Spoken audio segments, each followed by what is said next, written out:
नमस्कार, मैं हूं सौरभ शर्मा। स्वदेश न्यूज़ छत्तीसगढ़ में एक बार फिर आपका स्वागत है। इस बार हम पुनः अमित जीवन जी के साथ में चुनाव विश्लेषण लेकर उपस्थित हुए हैं और आज हम बस्तर की 12 और दुर्ग विधानसभा की 8 सीटों पर ज़रूर से हम समीक्षा करेंगे ही और अमित जी के बातों को समझेंगे कि इस सीटों पर उनका विश्लेषण क्या है। लेकिन इस सबसे पहले कल रात का धमाका जो ईडी ने किया है वो एक बहुत बड़ा कारक अभी बनता आ रहा है पूरे 24 घंटे के दौरान।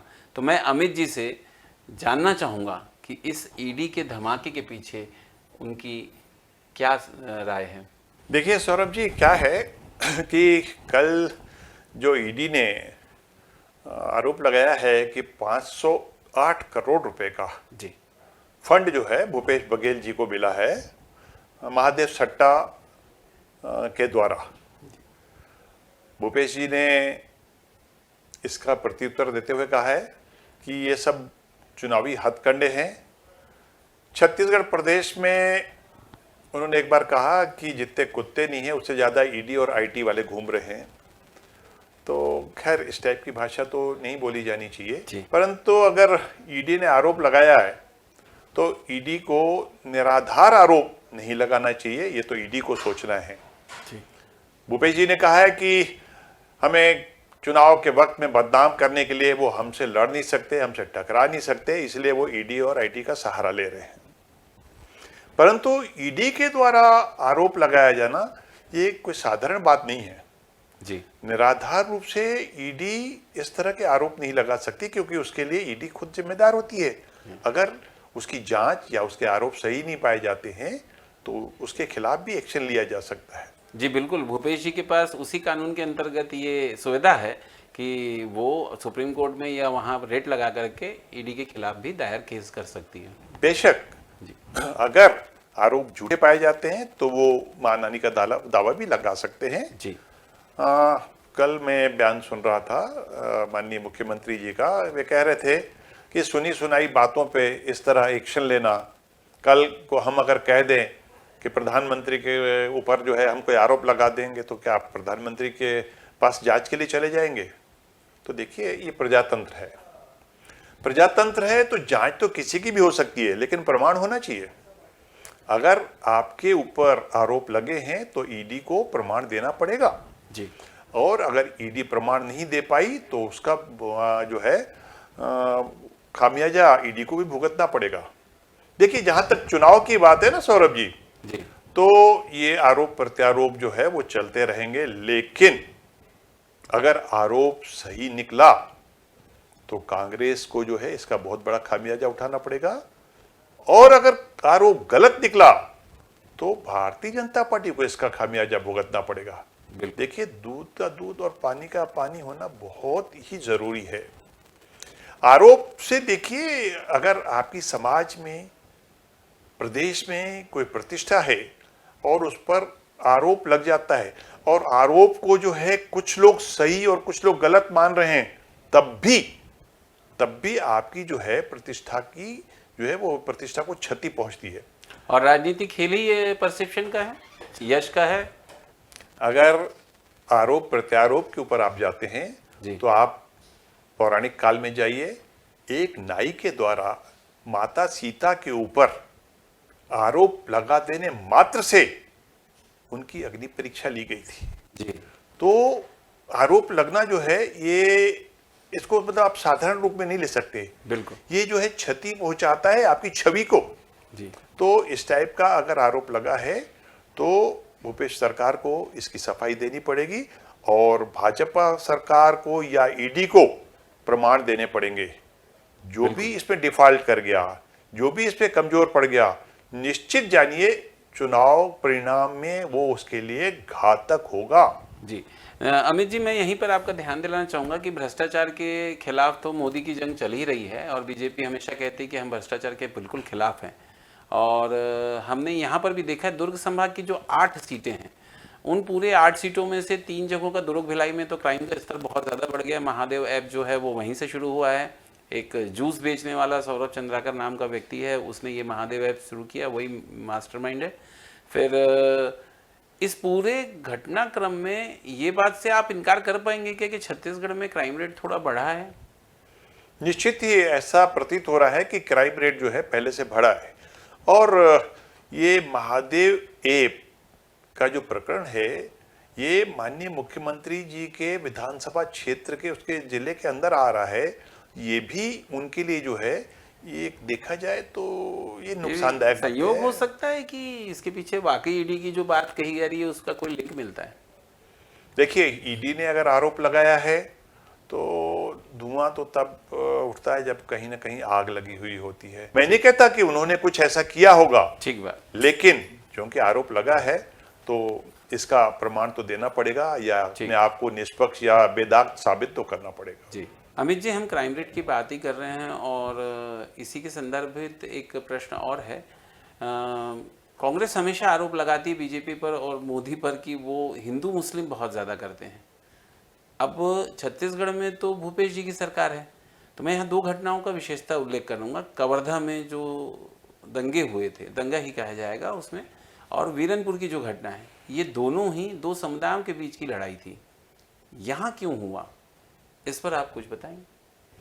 देखिए, भारतीय जनता पार्टी पर विपक्षी पार्टियां या कांग्रेस ये आरोप लगाती रही है कि वे हिंदू मुस्लिम की राजनीति करते हैं, परंतु आपका प्रश्न सही है कि छत्तीसगढ़ में जो है, छत्तीसगढ़ में तो भारतीय जनता पार्टी की सरकार नहीं है जी। फिर कवर्धा में, बीरनपुर में ये हिंदू मुस्लिम का जो है ये प्रकरण या कांड क्यों हुआ? देखिए सौरभ जी, ये जो है ना, ये अंग्रेजों का जो है ये डाला हुआ जहर है। हिंदू मुस्लिमों के बीच, हिंदू मुस्लिम के बीच में जो खाई पैदा की थी, उन्होंने अपनी कूटनीति या कहना चाहिए वैमनस्यता के तहत जो उन्होंने वोट डालो शासन करो, हाँ, वोट डालो शासन करो या फूट डालो शासन करो कि वो जो नीति है वो आज तक भी कारागर है। अभी भी हम अंग्रेजों के प्रभाव से मुक्त नहीं हो पाए हैं। कायदे से आप प्रजातंत्र में हो तो सर्वधर्म संभाव वाली बात होनी चाहिए। अगर आप केंद्र में मतलब जो है सोचते हैं कि भारतीय जनता पार्टी ये कर रही है, तो फिर हमको मतलब जो है प्रदेश में ये आरोप लगाना पड़ेगा कि कांग्रेस ये करवा रही है जी। तो बेहतर है इन सब चीजों को सुधारा जाए। ये और मान लीजिए कांग्रेस नहीं करा रही है तो फिर भूपेश के प्रशासन पर पकड़ जो है, पुलिस पर पकड़ जो है वो ढीली लगती है, ऐसा भी एक पक्ष है इस बात में। नहीं, इस मामले में जो है भूपेश सरकार को कड़ाई से कदम उठाते हुए दूध का दूध और पानी का पानी करना चाहिए था, और जो दोषी है उसे सजा मिलनी चाहिए थी। मेरे ख्याल से वो अभी तक उसका सही से निर्णय नहीं हो पाया है। जी, इसी तारतम्य में मैं एक प्रश्न आपसे फिर पूछता हूँ कि जो बस्तर की जो 12 विधानसभा सीटें हैं, वहाँ पर क्या मुद्दे हो सकते हैं और क्या वहाँ पर कारक प्रभावी हैं? देखिए, सबसे बड़ा मुद्दा अगर बस्तर की सीटों में आएगा तो धर्मांतरण का। जी, आप देखें तो धर्मांतरण के मामले में जिन्होंने धर्मांतरित होने से इनकार किया जी, उन्हें ही मारा पीटा गया, फिर उन्हें बंद करके मतलब जो है उन्हीं के ऊपर कार्यवाही की गई, उनकी रिपोर्ट ना सुनकर उनके ऊपर कार्यवाही की गई। तो ये चीज जो है, इस चीज से आदिवासियों में कुछ क्षोभ है, आक्रोश है कि उनके साथ जो है अनजस्टिस हुआ, गलत हुआ। दूसरा, कुछ 2-3 पारिवारिक मामले भी ऐसे हैं जहां बाहुबली का आरोप लगा है, मैं नाम नहीं लूंगा जी, परंतु जो है कुछ कुछ सीटें ऐसी हैं जहां पर दमनात्मक कार्यवाही हुई है, या यूं कहा जाए कि कुछ आदिवासियों को दबाया गया है। तो ये चीज जो है वर्तमान शासन के खिलाफ जा सकती है।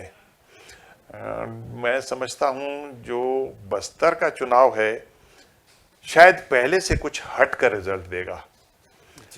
जहां तक हम देखते हैं कि तेंदुपत्ता की घोषणा किस पिछले बार हुई, अभी घोषणा पत्र में हुई है 5100 करेंगे, 5400 किए हैं उसको। हाँ, तेंदुपत्ता इन्होंने मतलब जो घोषणा की है, जहां तक देखिए सौरभ जी, हम 15 दिन महीना पहले जो चुनावी माहौल देख रहे थे या जो लोगों की राय थी, उससे ऐसा लगता था कि कांग्रेस जो है एक तरफा चुनाव का जो है ना बहुमत लेते हुए जा रही है। बिल्कुल बिल्कुल। लेकिन एक तो ये जो आज ईडी का कांड हुआ है, और जो घोषणा पत्र कल अमित शाह जी ने जारी किया है, मुझे लगता है इससे कांग्रेस बचाव के मूड में आ गई है। यूं कहा जाए, अब कांग्रेस को भारतीय जनता पार्टी की पिच पे खेलना पड़ेगा। डिफेंसिव हो गई। डिफेंसिव हो गई कि देखिए, वैसे घोषणा पत्र हो ना, कोई भी घोषणा पत्र अच्छा ही बनाता है। 24 घंटे में वैसे भूपेश जी के बयान डिफेंसिव ही लग रहे हैं। हाँ, डिफेंसिव लग रहे हैं कि उम्मीद नहीं थी कि भारतीय जनता पार्टी इस तरह का जो है घोषणा पत्र लेके आएगी कि कांग्रेस को सोचना पड़ेगा। अभी तक ये था कि जो धान का मूल्य था या जो कर्ज माफी वाली बातें थी या जो बोनस की बातें थी, वो एक हिसाब से किसानों को प्रभावित करके प्रलोभित कर रही थी और अपने और खींच रही थी। सभी को लग रहा था कि कांग्रेस के सामने कोई काट नहीं है, कैसे भारतीय जनता पार्टी डिफेंस कर पाएगी, कैसे अपने आप को संभाल पाएगी। बोनस का मुद्दा उन लोगों के लिए, भूपेश के लिए मास्टर स्ट्रोक था, कर्ज माफी मास्टर स्ट्रोक था। लेकिन आज जिस प्रकार से घोषणा पत्र में किसानों को लेकर के बीजेपी ने घोषणा की, वो तो उसकी काट दिख रही है। और इस घोषणा पत्र की काट कांग्रेस के पास शायद ही हो। अब उनके घोषणा पत्र का इंतजार रहेगा। देखिए, आज मैं कुछ स्टडी कर रहा था न्यूज़ की जी। तो भारतीय जनता पार्टी द्वारा जो घोषणा पत्र में बातें कही गई हैं, अभी वो 3100 रुपया धान का मूल्य देने का उन्होंने जो है वादा किया है अपने घोषणा पत्र में, जो कि कांग्रेस के मूल्य से करीब करीब 460-70 रुपया ज्यादा है। 21 क्विंटल प्रति एकड़। तो मैंने वो कैलकुलेशन देखा कि प्रति एकड़ में करीब करीब 9000 कुछ रुपए का जो है एक्स्ट्रा प्राइस, एक्स्ट्रा मूल्य जो है किसान को मिल रहा है। वो भी कितने साल के लिए? 5 साल के लिए। मतलब 1 एकड़ में करीब करीब 45,000 रुपया किसान को अतिरिक्त मिल रहा है। अगर 10 एकड़ का मालिक है तो 4.5 लाख रुपया 5 वर्ष में किसान को अतिरिक्त भारतीय जनता पार्टी ने देने का वादा किया है। वो भी कैश पेमेंट, बारदाना भी उपलब्ध कराया जाएगा। जी। तो मुझे लगता है कर्ज माफी इसके पीछे बहुत पीछे छूट रही है और ये शायद बहुत बड़ा मास्टर स्ट्रोक दे दिया है भारतीय जनता पार्टी ने। फिर आज उन्होंने कहा कि जो 2 साल से बोनस नहीं दिया है कांग्रेस सरकार ने, हम वो 2 साल का बोनस भी 25 दिसंबर, अगर हमारी सरकार बनती है, वो बोनस हम 25 दिसंबर माननीय अटल बिहारी वाजपेयी की जयंती के दिन देंगे। मतलब उन्होंने जरा भी पग इधर उधर नहीं रखा। चुनाव जीते और 25 दिसंबर को सारा का सारा बोनस हम दे देंगे। तो ये बोनस की राशि इतनी है कि जहां कर्ज माफी कुछ नहीं लगती। ठीक बात। तो मुझे लगता है कि काफी कुछ स्टडी करके, काफी कुछ मतलब जो है नाप तौल के भारतीय जनता पार्टी ने भी जो है ये घोषणा पत्र बनाया है, जिसमें अगर कांग्रेस इससे ऊपर जाती है तो राज्य के खजाने पे बहुत बड़ा बोझ आएगा और विकास रुकेगा। जी। तो सवाल ये देखिए सौरभ जी, ये तो चूहे बिल्ली का खेल है। एक घोषणा करेगा, दूसरी करेगा। जीतेगा वही जिस पर जनता भरोसा करेगी, जिनकी बातों में जनता विश्वास करेगी। हाँ, आइए, मैं आप ही रुकिए, मैं आपको बता रहा हूं, जहां तक ईडी की बात है, हाँ, अगर जनता ने मान लिया कि आरोप झूठे हैं, कांग्रेस फायदा उठा के ले जाएगी। ठीक, बिल्कुल। अगर जनता ने मान लिया कि ईडी जैसी संस्था इतनी हल्की बात नहीं कर सकती, तो कांग्रेस सरकार को नुकसान होगा। जीतेगा वही जिसे जनता सही समझेगी। बिल्कुल ठीक है। इंतजार रहेगा अभी कांग्रेस के घोषणा पत्र का। देखेंगे कि इन दोनों के घोषणा पत्र में क्या काट लेकर के आती है कांग्रेस। एक मुद्दा और बहुत गंभीर था हमारे इन 12 विधानसभाओं में और बस्तर की 12 विधानसभाओं में। विकास का मुद्दा बड़ा ही गंभीर था। बहुत बड़े रूप में जब हम अभी समाचारों में और दूसरे उसमें बात करते हैं तो आवास को कांग्रेस की सरकार के द्वारा रोका गया है। बार बार ग्राम पंचायतों के स्तर पे आवास नहीं बनने दिया गया। शौचालय में देरी की गई। नल जल योजना जो केंद्र सरकार की है उसमें देरी की गई है। मैं उदाहरण दूंगा आपको कि पानी की टंकी गांव में बना दी गई है, पाइपलाइन बिछा दी गई, लेकिन पानी चालू नहीं किया जा रहा है। तो ये जो इस प्रकार का जो एक सामाजिक भ्रष्टाचार है, इस प्रकार का जो एक सामाजिक भ्रष्टाचार है, वो कितना कारक होगा बस्तर की 12 सीटों पर, इस पर थोड़ा रोशनी डालेंगे। निश्चित ही सरकार जो है वो आदेश कुछ जारी करती है, पेपरों पर योजना कुछ आती है, परंतु आप अगर धरातल पे जाएंगे जी तो धरातल पर जब वो काम नहीं हुआ होता तो जो फायदा उस सरकार को, उस पार्टी को मिलना चाहिए वो नहीं मिलता। क्यों? क्योंकि जनता को उसका फायदा नहीं मिला हुआ होता। अब आपको मैं एक छोटा सा उदाहरण देता हूं। सरकार योजना बनाती है, योजना बना के मतलब जो है पेपर पे आ जाता है, एक बार जो है तालाब पे गांव में तालाब खुद जाता है, उसका जो है बिल पास हो जाता है, इतने लाख रुपए तालाब खुदाई का लग गया। कुछ और कारण आ गया, वो तालाब बंद कर दिया गया, उस तालाब को जो है पाटने का खर्चा इतना आ गया, न तालाब खुदा न पाटा गया जी, लेकिन लाखों करोड़ों रुपए जो है कागज पे पूरा भ्रष्टाचार हो गया। बुक्स में से निकल जाते हैं, सरकारी खजाने पे से निकल जाते हैं, भ्रष्टाचारियों के जेब में चले जाते हैं। एक्चुअली देखा जाए तो जो शासन प्रशासन है, अगर उसका मुखिया सजग है, उसकी आंखें खुली हैं, उसके कान खुले हैं, तो वो इस टाइप की चीजें नहीं होने देगा। अगर वो खुद खा रहा है तो औरों को खाने से भी नहीं रोक सकता। कायदे से जो भी सरकार आए उसे आंख और कान खुले रखने चाहिए, ताकि जिस जनता की भलाई की कसम लेके उन्होंने शपथ लेके जो है कुर्सी संभाली है, उसके ऊपर वो न्याय कर पाए, ताकि जनता उन्हें दोबारा भी चुने। क्या करें, लेकिन हमारी भारतीय कानून व्यवस्था में किसी भी आरोप को साबित करने में बहुत वक्त लगता है। तो ऐसा कोई तराजू भी नहीं है कि कोई व्यक्ति ईमानदार है कि कोई बेईमान है। तो दोस्तों, ये थे हमारे साथ अमित जीवन जी। जैसा सभी जगह पर चल रहा है और जो संभावनाएं दिख रही हैं ईडी के धमाके के बाद में, बाजी पलटी हुई नजर आ रही है।